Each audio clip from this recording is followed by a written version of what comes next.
Hello, everyone. My name is Mark Kageyama, and I'd like to welcome everyone here to Be Your Own Hero. I'm a stage 4 prostate, bone, and lung cancer patient slash survivor. Been dealing with cancer since 2021, doing absolutely great. So happy to be here and so excited about this year, 2024. Ready for great things, and I hope that you are too. I am really, really thrilled to have a true pioneer today with me, Harvey Singer. And so, what I'd like to do, let's get right to it. Harvey, please introduce yourself. Tell us a little bit about yourself, and let's get into this because this is a very unique interview. Thank you, Mark. My name is Harvey Singer. I am 69 years old. I was diagnosed with male breast cancer in 2008. I had subsequent surgery, follow up by prophylactic chemotherapy. 2 years later, I was diagnosed with prostate cancer, had surgery, full prostatectomy, followed by radiation 2 years later, what they call pelvic elimination radiation. We weren't sure where we were radiating, but we were going after the whole area because my PSA continued to rise. In 2008, when I was diagnosed, my sister, who was a 3-time survivor at the time of breast cancer, and she helped me through the reins. We put our heads together, and once we figured out that we were hereditarily joined with a genetic cancer, BRCA2, we decided to start a foundation to help other guys.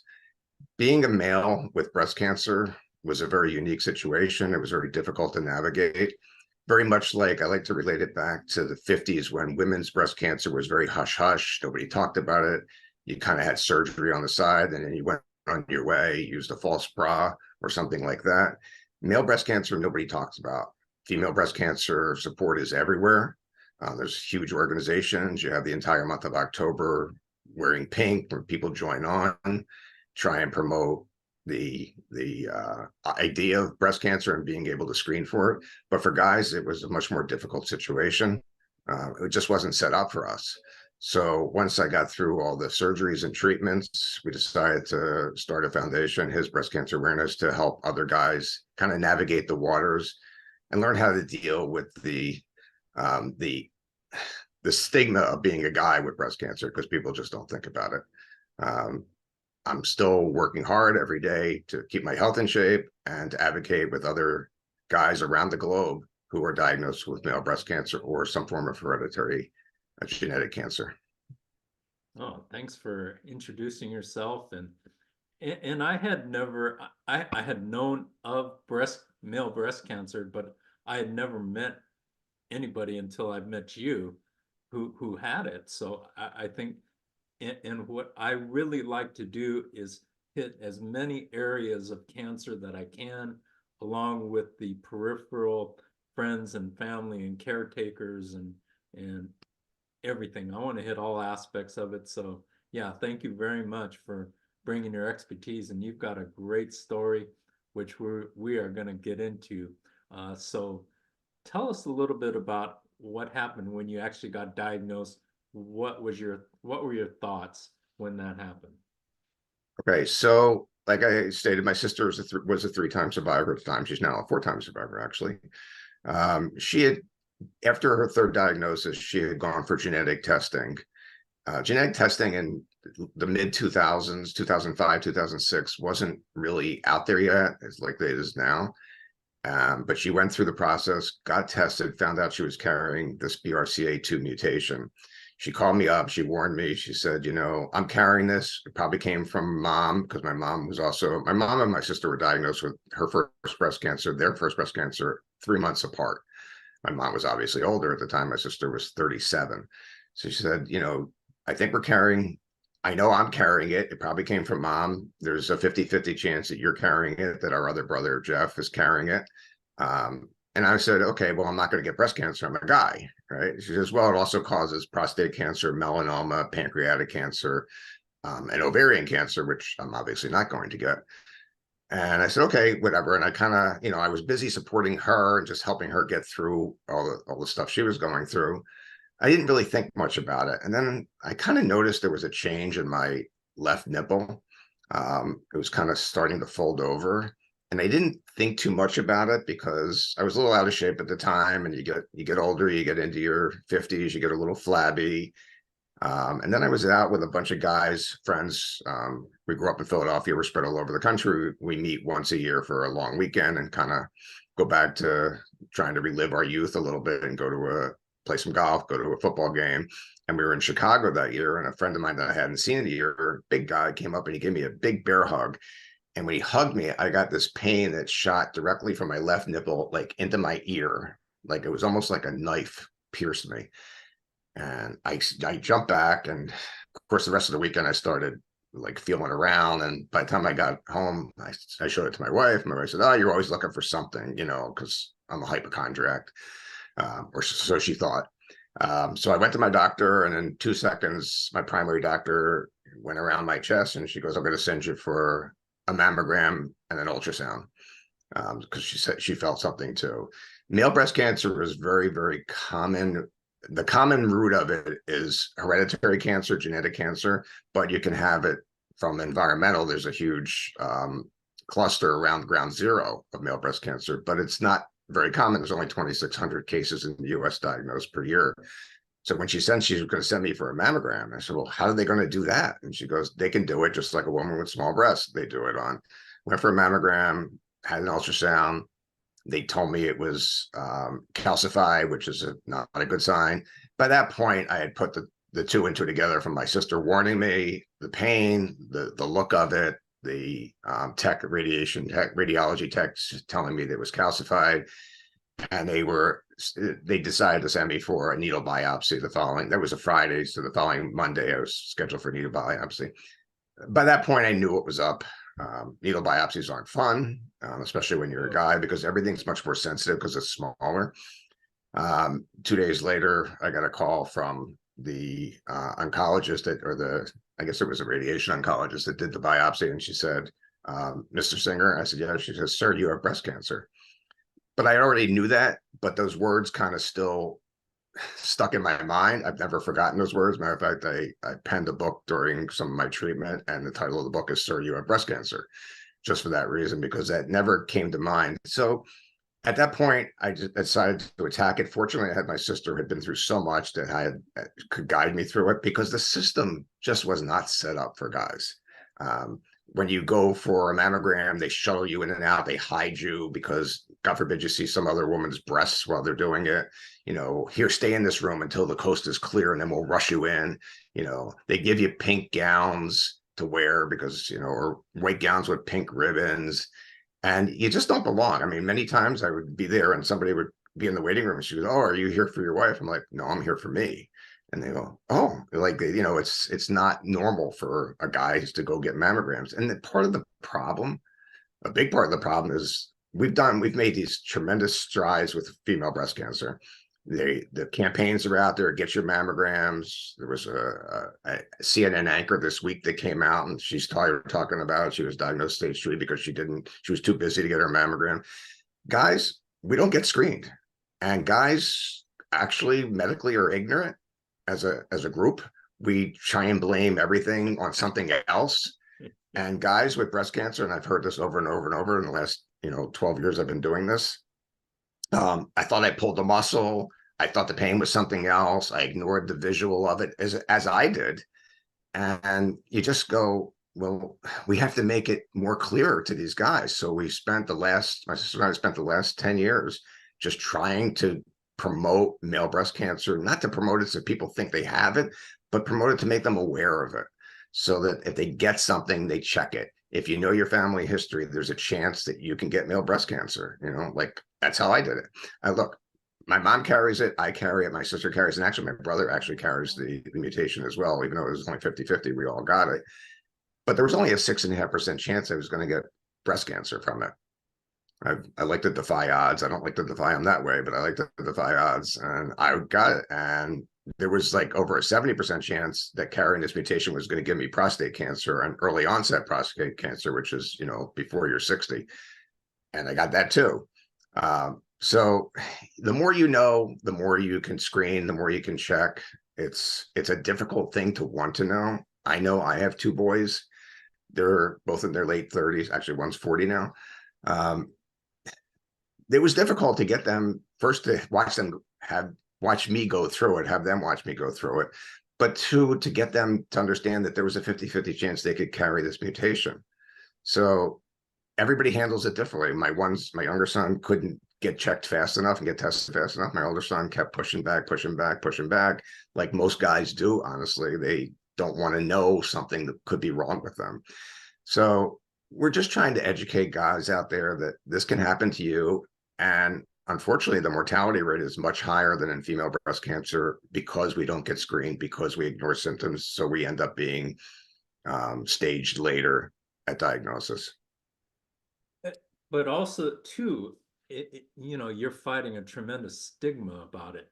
Men are macho and they're proud, and it seems to me that you're fighting two different things. You're fighting the cancer and you're fighting the stigma of having breast cancer. And probably three things, because you're fighting the system because it's not set up for you. Right. So yeah, the emasculation of it, my friends would say, they try and be jovial about it, joke about it. Oh, do you want to play from the red tees now because you're just a girl, in golf or something like that, and I know they did it lightheartedly, and honestly, it didn't really bother me that much because I know deep down what they thought and how they felt, and they were just trying to lighten the situation. But yeah, people, it's amazing how many people don't know that guys get breast cancer. It's amazing how many clinicians, doctors, and nurses I've come across that didn't know. I mean, I do a lot of testing because I've had prostate cancer, I've had breast cancer, I've had colitis my whole life. I do a lot of testing, and I'm very, very capable of screening. But it's amazing when I go in for these testings, the nurse will read my chart. She doesn't know me from Adam. She comes in, she goes, "Oh," and they take a step back, or I'll take my shirt off and they see my mastectomy scar, and they go, "Oh, well, I think I've heard of that, but I don't think I knew guys could get breast cancer." And like, you're a nurse, you're a doctor. How do you not know this? How does this not become part of your curriculum? But it's out there. So the more I can do with people like you who want to have me talk about this, I am happy to talk about it. When I first was diagnosed and had my surgery, and I would go on our vacation, I would wear my shirt on the beach all the time because I was a little embarrassed about it, having a full mastectomy on my left breast. And then I said, you know what? I'm going to promote it. I'm going to wear it. I'm going to wait for somebody to look at me just an extra second so I can engage them. And then maybe I can teach them. Maybe I can save their lives or somebody they love's lives. It's it's very emasculating though, because it's not supposed to happen to us. But we're in a world where gender doesn't seem to matter these days to anybody. Oh. I mean, you can change your gender, I guess, if you want, but in this case, there's still a stigma about guys and breast cancer. There is. Wow. I mean, I am so intrigued and I'm so interested to hear what you have to say about the subject, because I'm all about, it doesn't matter what you have, what kind of cancer you have, you know, it's important to all of us as individuals that we have the knowledge. And what the beauty of 2024 is now that there's so many more people that are talking about cancer, and there's so many advocacy groups that talk about cancer and embrace people. And what you've done, I mean, you're a pioneer. You're an absolute pioneer, and my hat's off to you. And I really, really respect that. And so thank you for what you do. That's not a problem. When at the time there was just nowhere to go for me. One of the reasons we did this, between my sister and I, we have 5 boys. We have no girls. We know that each child was 50-50 to carry. And it was such a unnerving experience going through it as a guy. I just said, I got to do something to change it. I mean, we would research male breast cancer, and the only thing we would find is somebody that had some page that was paying homage to their father or their brother that they lost to male breast cancer. There was nowhere to go. There were no resources. And that's when we started his. It was the first of its kind. There are a few others out there, and we're happy to work with them. We talk to each other on a regular basis. I'm not about promoting myself or my foundation. I'm about trying to educate and get the word out there. His was when we talked about naming the foundation, the his was such a natural thing for us because his being for a guy, but his happens to also be my full initials. HIS are my initials. So there was really, it didn't take very long for us to name the foundation.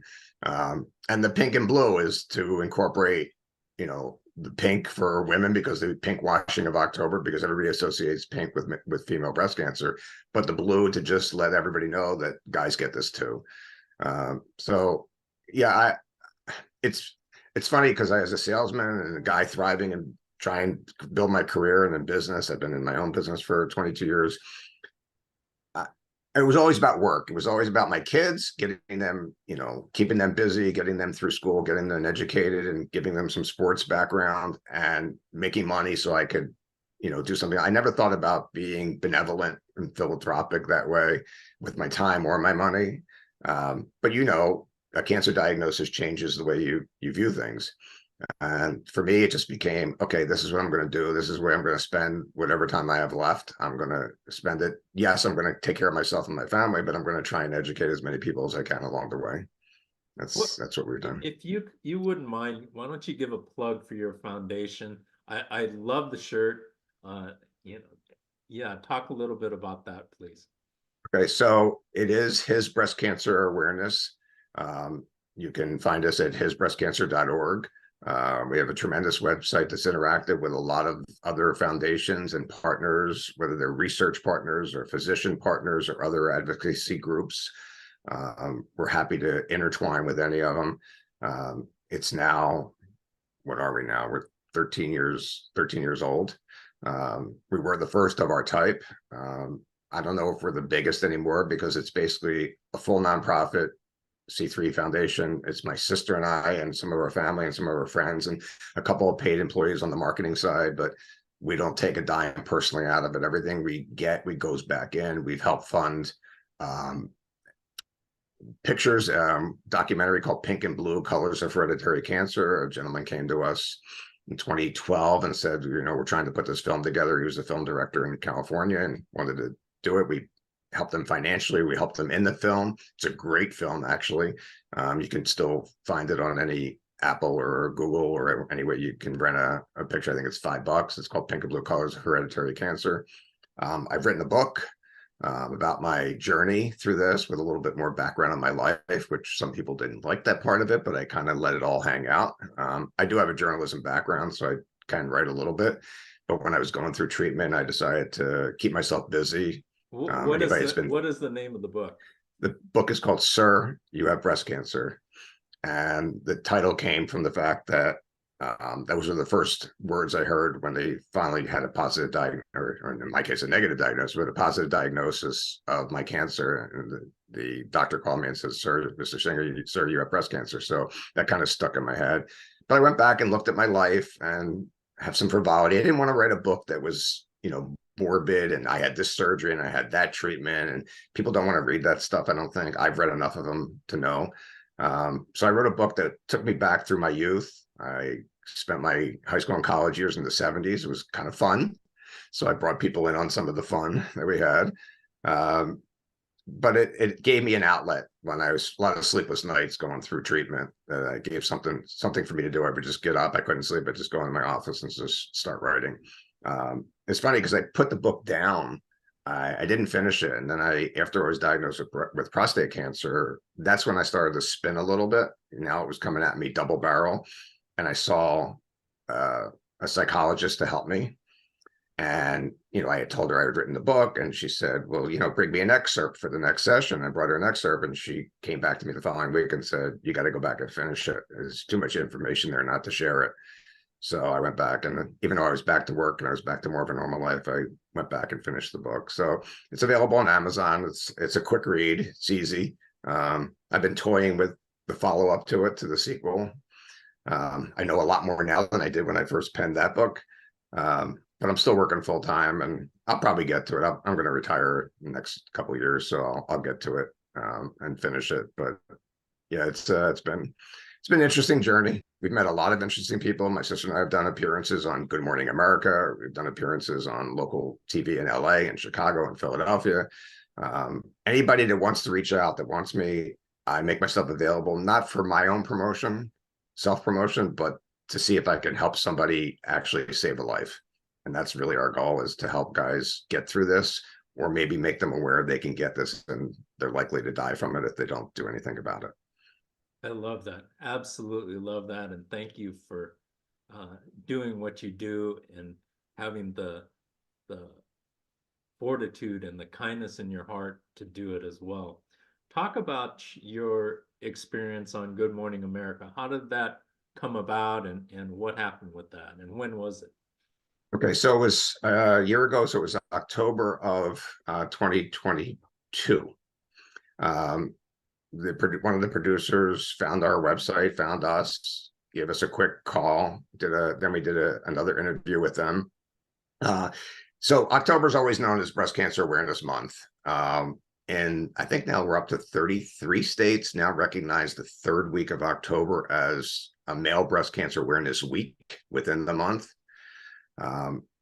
Michael Strahan, who is one of the hosts of Good Morning America, it was his producer. He actually has a family member with male breast cancer, so it kind of became something interesting to him. So they reached out to us. We went. I'm in California. My sister's in Florida and New Jersey these years. We met up. We went to New York City. We shot it. They didn't want us to have any prepared questions, which was interesting. So they kind of just hit us off the cuff, and they interviewed us separately, which is what's also interesting. They were looking for more of the interaction because my sister's a survivor, I'm a survivor. They wanted the interaction, but they wanted it separately, which was kind of unique. I think there's a clip of it on our website. You can access it on our website. So it was great. And when we were finished, when they ran it, we got huge hits from all over the place for people that saw it that just wanted to know more about it. So it really helped us open up some eyes. I mean, it's a good reach program, obviously. It's interesting because we've been chasing the NFL for years to try and do something because they were always about October and wearing pink cleats and things like that. And we never could make any inroads into them because they just didn't want to go there.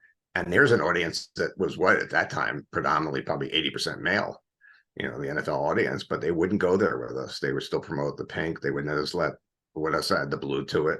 Now they've kind of changed and they kind of go through all cancers in October. They don't specify breast anymore, but we're still working on it. Well, like I said, we don't have a big team. It's my sister and I, and we do all the work, honestly. So we don't want a team. We don't want people on payroll. We don't want this big organization. That's not what we're here for. But if we can reach as many people as we can, we will. Pink and Blue, Colors of Hereditary Cancer was a documentary that we helped fund, and it's out there. Any place we can go to reach people, we will. That is absolutely awesome. I love it. And, anything I could do to help you, let me know. And, I think we're all working together in this space. And the more we could help each other to promote and to, when I started my channel, I just wanted to help one person. And that went from one person to two people, and now it's like all day long. So yeah, I know the feeling, and we're all on a mission. And yeah, I mean, the greatest reward I get is when I get something back after we help somebody, and look, I can't tell you medically what to do. I can give you a roadmap. I can tell you what I've done. But my biggest message is always the same, that you are in charge of your care. So many people get hit over the head with this diagnosis, and they're spinning. I'm sure you did, I did, everybody gets it. And they just run down this rabbit hole, and whatever their doctor tells them to do, they do. And they don't ever stop to think or research for themselves because they're scared. And my biggest message is always the same. Somebody you are now in charge. This is the most important job you will ever have in your life. Don't take it lightly. Research everything. Doctors are great. They do their best to help you, but they're not God. They don't change every outcome, and they make mistakes. And you have to be sure that what you're doing, because this is tough treatment. I mean, you've been through it. I've been through it. Making decisions on these treatments is not easy. Making decisions on surgery is not easy. But the more you know, the more you can have an educated decision. But ultimately, it's your decision. It's not your doctor's decision. So people are afraid to challenge their doctors. I have a whole chapter in my book. You can fire your doctor. If you had a bad plumber or electrician, you'd fire them. If you don't like where it's going, go somewhere else. I mean, when they told me after surgery, they told me I was good. There was no extenuating disease after my breast surgery. I would take a pill a day for 5 years and I'd be good. And then 2 weeks later, they started talking to me about chemotherapy. I'm like, wait, you didn't talk about that after surgery. Well, the pathology came back. I didn't want to do that, obviously, but nobody wants to do that. But I ended up really researching it. I saw 4 different breast oncologists. I had 3 totally different regimens for chemo from the 4 different doctors. And my attending physician, I went back and challenged her. I said, look, this is what I've learned. This is what I found out. She took my case to the tumor board at the hospital at the University of Rochester where I was being treated. And she came back. She goes, half agree with me, half agree with you on this treatment. I guess it's your call. And those words still resonate because it's always my call. And look, I don't know. I still don't know if I made the right decision then. I don't know if I make the right decision day to day, but at least it's my decision. And I'm doing it with education, not with just, okay, the doctor said do this, I'm going to do that. So to me, that's the biggest thing. But when somebody comes back to you after they've been through this and they come back honestly and they say, thank you, you helped me so much. And they're so ingratiated to you for what you did for them, even though I didn't do that much. It just that one person every time just makes me realize what I'm doing is for good. And it makes me feel that I've actually accomplished something in my life. So that is fantastic. Absolutely fantastic. What would be a final thought that you would like to leave our audience with? Probably the one I just gave you, though, that you need to be your own advocate. You need to take everything seriously and make your own decisions. It's something I live by. It's something I preach. If you're going to ask me for the most important thought, that's it. The other thing is just be aware of your health history. Your familial history has so much to do. I've read so many books. It's funny. When I was in college, I started as a pre-med student. And one of the courses that kind of broke me out of it was genetics. And now that's kind of like my life is filled with genetics. That's kind of what I do all day long. And there's so much great information about genetic cancers out there. And every day we're learning more and more. So if you know your history, your family history, and there's any share, people don't understand that these genetic cancers can come from, I got it from my mother. Your father can pass it to a daughter, a father can pass it to a son. Your mother can pass it to her daughter, can pass it to her son. It doesn't matter. It's just genetics. So don't assume you're a guy, you're not going to get something, or you are a guy, you're definitely going to get this. I mean, we all know that prostate cancer is prevalent in the male population. If you live long enough, somebody will find you. There's like a 90% chance if you live long enough, you're going to have some sort of prostate cancer, but it's the early onset stuff that you and I have had that changes things. But if you know your history, you can screen for it. Don't be scared of history. Take it by the horns and use it to prepare yourself to help yourself, know what's coming or the chance of what's coming. If you have that, everything's out there. Just do your homework, find out. And that's be my biggest message. So if you know, education is knowledge. If you know what's behind you, you can screen differently. You can, even if you don't do formal screening, you can look.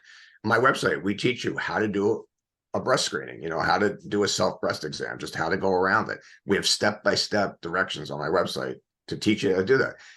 Don't look at something and assume it's normal, because it might not be. Yes, and I don't want to make you a panic or hypochondriac like I am. Like I look at everything and go, shit, is this coming back at me? But we're survivors. We're gonna be alert to anything that changes. I go twice a year for dermatology checks because melanoma is part of part of the potential. I go once a year for pancreatic screenings because I know that that's a potential to be there. We all know how deadly pancreatic cancer can be. So people said, "Aren't you scared when you go in?" Yeah, I'm scared, but I still do it.